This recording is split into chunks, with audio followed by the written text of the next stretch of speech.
And as part of our Moving Your Business from Survive to Thrive series, we're bringing you interviews with other entrepreneurs. And today I'm so excited to have Elle Monus, who is the co-founder of True Image Group. Elle builds businesses and specializes in branding and scaling high-growth startups. Her passion for style and branding started when she had the opportunity to build out the styling function of a popular clothing subscription box. She learned how to balance a professional presence and femme fashion in order to wow inside and out of the conference room. And I love that because I'm not a big fashionista myself, even though I kind of always want to be. So, Elle, welcome to our podcast. So great to have you here. Thank you so much. I'm so happy to be here. I apologize in advance if you guys hear any extra noise. We work a philanthropic adventure with a nonprofit here, and today's my day with the children. So if you hear them outside, they saw me come in early, and they're excited to get in. That's fun. I love kids. I have several of my own, and I worked in nonprofits for a long time, so I always have kind of a good feeling for other entrepreneurs who work with nonprofits. So I want to jump right in and ask a bit about what your business does. So just kind of share that in your kind of vision for the company. Yeah, we call ourselves a creative group that designed a holistic approach to facilitate change and personal growth by transforming your closet and style to best reflect what's inside. And that's kind of a roundabout way to say that we really look at who you are and where you want to be in life and what you want to tell people that you are before we get into your clothing and your closets and ultimately kind of your brain and personality so we can dress you. Oh, I like that. I like the philosophy that you're not just like jumping right into the closet and saying, oh, this doesn't work. Maybe it does. You might look in mine and see a bunch of super long gowns with a bunch of sequins and beads and think that's not really marketing related. Well, it's because I ballroom dance. So, it's all good. Share a little bit about your background. I mentioned a bit when I introduced you, but kind of what got you started in this business? So I've worked in startups for almost my whole career. I kind of lucked into startups, and I've built and managed startup law firms at the very beginning, and then I moved into the venture capitalist startup probably about 5 to 7 years ago, where I became the director of styling. So I built out the styling operation for one of the clothing subscription boxes after being their second customer. So I just half luck, half hustle to get there, and I had done that for a few years, and eventually it was time to move on and do my own thing. So that's how I got to where I am today, and I don't think that I would change any of it. It was a hard hustle, but we're here. Explain to me kind of the why it is that you enjoy doing this unique really aspect of business. So when I was building out the styling function for the subscription box, it was very data-oriented. We had a lot of customers that we were having to get to at the same time. It was mass market stuff, and people became numbers. The data was good, and honestly, they do the very best they can, and the stylists are amazing with the subscription companies for sure, especially with the amount of customers that they have. But what I noticed was that style was not necessarily just what kind of clothes do you like, or what kind of patterns are your favorite, or would you prefer dresses or pants? It was definitely more about the person's personality, their lifestyle, and sometimes you get in there and there are some body issues no matter what size, and we figure out what those body issues are and how to work through them or how to work around them if we're not going to get through them in the time that we have. So it's definitely a little more time spent, a little bit more engaged in the actual personality and needs and wants and lifestyle of the client. I like that philosophy. Yeah, I have a couple of spots on my body that could be best hidden. Maybe other people don't care, but it's something I'm self-conscious about. And I like the fact that, like I told you, I like fashion. I watch some of the fashion shows on television, but I don't feel like I'm a fashionista at all. And I may be picking things for myself that aren't really reflecting the real personality of me or what my brand that I want reflected. So I love that kind of deeper dive that you do. And I've purchased from a styling subscription box before. For the most part, was really happy with the types of things that they sent me. But again, it was me telling them what to do for me, not really someone sitting down and saying, this is the direction you need to go. So I like that kind of philosophy. So when you first started your business, how much has it changed from when you started to where you are now?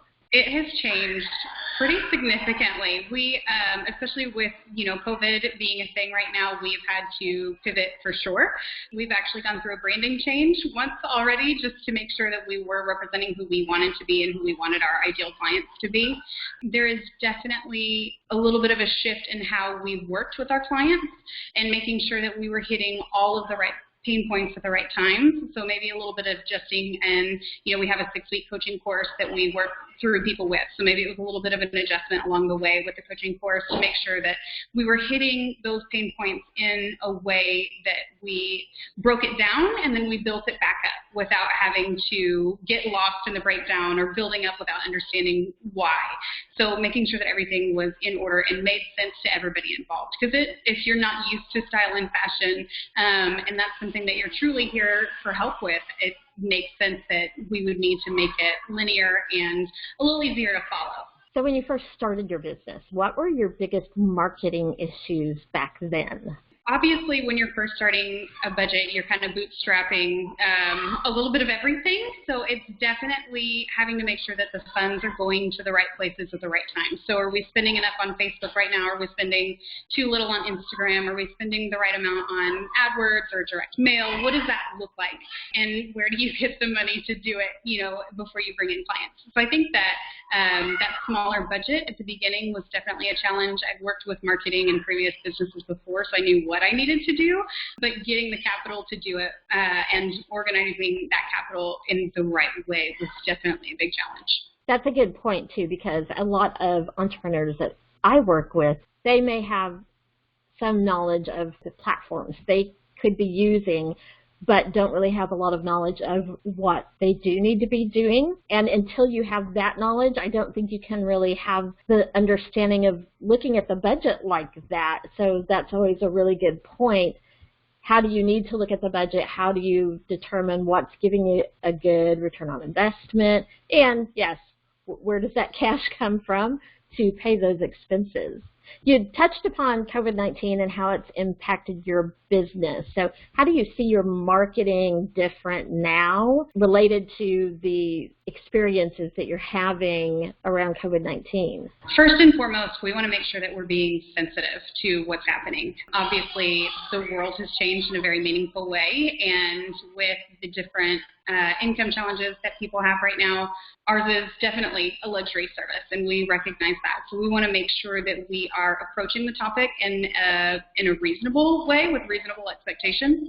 And if now is not the time for someone, we also want to make sure that we're sensitive to that. We've been doing some pro bono work during this time, so it has absolutely been, people don't like to consider that a marketing tool, but word of mouth can sometimes be a great aspect of marketing. So we've pulled back a little bit in our spending right now just because the ROI just isn't there, but we are still marketing. We're marketing a little differently. Our message is a little different, and we are trying to reach out as much as possible to extend our hand right now, really, because at the end of the day, what good is a business to its community if it's not giving back in the appropriate ways? True, I'm right with you there. One of the biggest points I have given people is to look at their messaging right now and really focus in on that and how they need to change that. Being an entrepreneur, what do you wish someone had told you about entrepreneurship before you started? Everybody tells you that it's hard having your own business and being an entrepreneur, and I 1,000% agree with that. It is very hard. I've operated and managed businesses for over a decade, almost a half now. So I understood what the operational issues would be. I think what I misjudged and miscalculated would be a little bit of the startup time. So how long does it actually, when you are organically growing this thing and it's not venture capitalist backed, how long does that take? And where does that support actually come from? And it's come from a lot of really surprising places for us. Sometimes your family and friends don't have the means, or they can't, or it's not the right time for them to support your business, and that's okay. But sometimes you have, strangers that will give you 200%, of their time and invest in you. And it's been really humbling and really incredible to know where that support comes from. Gosh, how thankful you are, or you become, for people that you had no idea would be such a foothold in your client base or your company. I've seen that a bit myself as well. And yes, we all hear how hard it is, and you still don't understand kind of until you get into the trenches that it really is. If you had a couple of tips that you could give businesses, entrepreneurs right now, what would your top 1 or 2 tips be?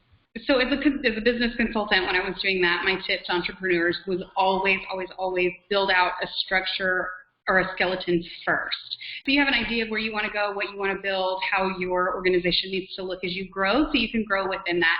It will probably change, but if you don't have a structure or goals or a skeleton, you are just throwing meat at the wall and hoping that something sticks. I think that structure is probably a big one. For entrepreneurs, the newest lesson that I learned as a full entrepreneur on my own is always keep working. There will be days that it feels like that work is going absolutely nowhere and you have nothing going on and you're going to have a meltdown. But if you just keep pushing and you just keep working, write that extra blog post if that's what you need to do. Toy with the Facebook ad a little bit more if that's what you need to do. Every day, if you do something towards your business that makes a small difference, it adds up to a big difference in the end. And one day you'll be getting a phone call from all the work on the days that you didn't get any phone calls. So your work now absolutely prepares you for the future, and that's imperative. That's one of the trends that I tell a lot of the businesses I work. Some days you feel like you're running on the hamster wheel, and you've got to keep doing that because suddenly you're running down the hill from the snowball of all that work catching up to you, and now your worry isn't, I don't have any business, but it's like, wow, I have so much business, and it's a great place to be, but it's because you've done all that work building it to that point. Walk us through a little bit, how do you work with a client? If I came to you and said, I need help, you need to style me and help me make my brand really evident just through my appearance, how does that kind of work progress? So if we go with our most extensive course, it is you do your style profile at the beginning, just like you are familiar with any kind of stylist or subscription box. So there's a similarity there for sure, because at the end of the day, we do need to know if you want pants or skirts. But we also do a personality assessment where we talk through with you in our initial consultation what your life is like, who you are as a person. Like I mentioned, do you have kids? Don't you have kids? Are you in a boardroom in conferences all day, or do you work remotely and you just need something comfortable and casual? So we figure out every aspect of your life first, and we map that out on our end, and we kind of make a choice of what option works best for you. Do you need to go down this path of self-discovery? I don't like to wear pants because I have, my legs don't look amazing. Maybe your legs are one of your best features to everyone else. So if there's a bump in that road, do we need to address it, and how do we address it? And we go down the other path of just strictly the styling aspect, where we look at, okay, here's your actual body shape. This is what you look like on a diagram. Here's how you dress that figure to create balance or shape. We also try to stay away from terms like flattering or I hate this or that doesn't look great, because at the end of the day, that's your body and it's taking you amazing places. So we want to make sure that we're celebrating it. And then once we get through the shopping aspect of that course, we'll take you shopping, we'll shop with you, we'll make sure we leave with some clothes. After that, if you want to have a photo shoot, we have a photo shoot option where we have our stylist on hand, we have a makeup artist on hand, and we have a professional photographer on hand. So you're really getting that glam day and living your best life. That's about building up confidence and understanding what you looks like on camera, because sometimes you'll catch a picture of yourself, when you have every resource available to you and you're like, man, I actually do look kind of great. And that's a feeling that I live for. And then we'll have a graduation at the end with a few of your closest friends or family in that course, and we'll have a lookbook gift for you, so you can see all of the outfits that we put together for you, and kind of a little journal of your journey with us as a team on your personal style journey. And then we'll just have that little intimate setting where you can kind of give your little show off in your new outfits, and we would ideally have your lookbook with your professional shoot photos in it. So it's a little bit of a start to finish from the very beginning of a style journey until what I would call the fashionista stage. So getting to experience all of that in about 6 weeks is, for some of our clients, has been really, really transformational. It actually sounds fun too. Like when you watch some of the morning shows, or I think Oprah used to do it, and they randomly give someone a makeover. But this is even better because that is real quick and they don't really know the person. And you delve so much into getting to know the person that it's almost like, you can't go wrong. You're definitely going to give me something I love, and that's going to make me probably like even better than I ever thought I possibly could. For sure. We have so much fun doing it. I can tell you at least something about every client that I've worked with. I know who loves cats. I know who has, 4 kids. I know who has no kids. And, I know what kind of wine or champagne they like to drink. So we talk about everything. And I want it to feel, and I know that Veronica feels the same way, that we want it to feel like you're hanging out with somebody that you've known forever, so you can get to know yourself if that's where you need to be and what you need to do. Having the fun aspect of it is, kind of the icing on the cake, but it definitely is something, even for me on the other side of the camera, is so fulfilling. Tell me a story about one of the maybe biggest transformations or the biggest impact it had on someone and their business. What was that like? One of my favorite stories to tell is a pro bono case that I worked, and I had a client that was coming out of an abusive relationship. So we had partnered with a crisis center for victims of domestic violence. She's given me permission to share her story, that she had been in an abusive relationship that ended with her being pushed out of a car on the highway. So it was pretty extreme circumstances. And when I met her, she was walking back and forth to work every day. It was her first job in a while. She didn't care what clothes she had on. She just wanted some clothes on. She never wore makeup. She never did her hair. And she, because of various forms of abuse over many decades, she just didn't have a lot of self-confidence or self-love for her body. So we worked on every aspect of that over the course of 6 weeks. By the time we were finished, she was able to stand in front of a mirror every day and tell herself 3 things that she loved about herself. She was wearing clothes that she loved, and she would come in and show me every day. And she would do her makeup every day, and she'd gotten her hair cut in a style that she loved, even though it was something that she wasn't allowed to do before. So it was definitely just a complete transformation there, and it was one of, I'll remember that story for the rest of my life. And it is part of the reason why we still give back as a company so much today, because it truly does make a lot of difference. And we have the opportunity and we have the means to do so. So I think that it's important to make sure that that's part of our brand. I love that kind of transformation. You're not just putting clothes on a person and styling their hair, but really transforming their life. And I've worked nonprofits, like I mentioned myself, and that kind of transformation makes you feel so good that it makes it all worth it right there. Do you work with people only local to you that you can do in person, or do you have a way for people to also work with you online or through some other method? We will travel. There's a tiny bit of a travel fee obviously associated with it, but we will travel anywhere to style. We do offer virtual services, and those have come in handy a lot during the COVID crisis. So we will online shop with you. If you need help learning how to navigate online shopping, we will absolutely do that. If you just need us to hop on a call with you while you're going through your closet, we can help you with that. If you need us to hop on a call with you and talk you through what outfit you need to wear to a meeting that day, we'll absolutely do that. You know, we have packages, but we will definitely do a la carte or one-on-one based on request. It is definitely something that we are open to. I know that a lot of people aren't going too far outside of the house these days, but if you need some help with an at-home photo shoot for your Instagram or just to feel better, we will definitely pick out a couple outfits with you for that too. Great. That makes it sound so easy and make me look good all the time. That's great. We will have links to your website and some other things down in the description, but for those who aren't checking the description, can you tell people how they can reach you? Yeah, to find us on Facebook and Instagram, we're on True Image Group. We're not on YouTube yet, but we will one day once we start creating that content. But our easiest way to contact us is through either our site or through Instagram or Facebook. And that's True Image Group.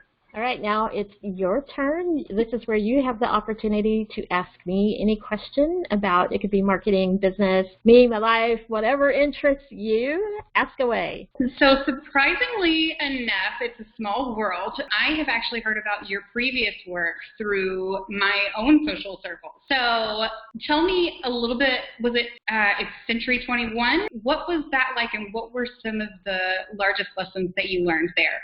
For one thing, it was, the company had about 9 different companies under the corporation umbrella. So I was working on several different companies marketing at once. The only other time I had really worked on more than one company was when I'd worked at an actual advertising agency.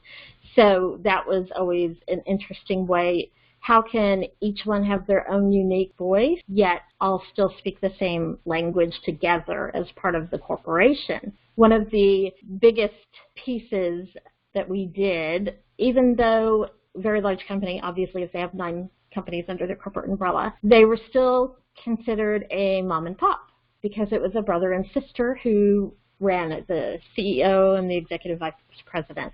They had inherited the company from their father who started it. So in the community, some people assumed it must be a mom and pop. And a lot of real estate companies are local, small, a few agents in the office, and those people make the economy go, you know, but this was actually a large corporation.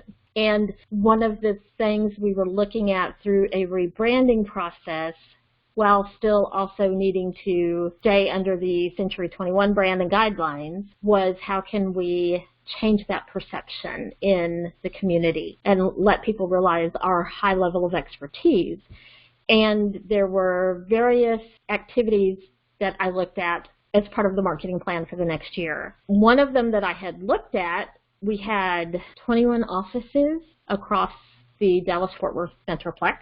And one of the pieces I had looked at, football's huge in Texas. And I thought, well, if every local office can sponsor their high school football teams, what would that look like?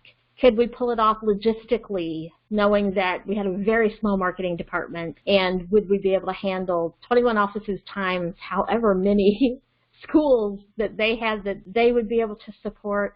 And it quickly added up into a huge logistics question.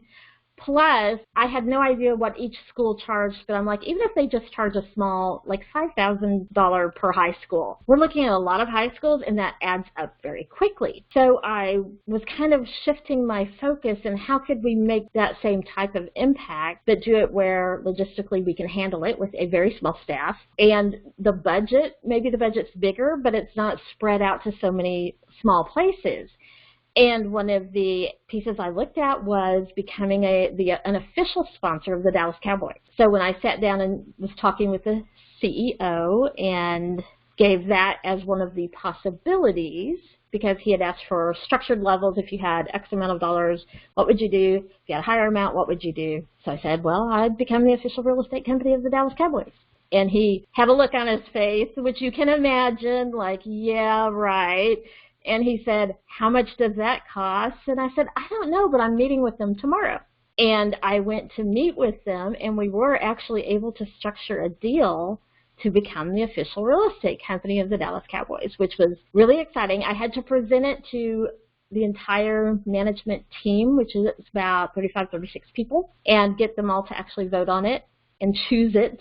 and approve it, including the budget that went with it, and the commitment that went with it of we can't do this and then not activate it in our local offices. It needs to be something that gets the agents excited. They need to wear their jerseys on Fridays, whatever we can do to make that happen. It was really fun, really great to work on. We had to then keep it quiet for 6 months until the contract was actually active, because we were negotiating up through that point and then signing the contract, and then you start at the beginning of spring training season. So getting, 35 people to keep it secret from the other, there's about 1,000 agents and staff, was in itself a very unique perspective on trying to keep that many people silent. And then we kicked it off at our annual awards banquet. And it was great because the philosophy of the Cowboys really meshed well with the philosophy of the company,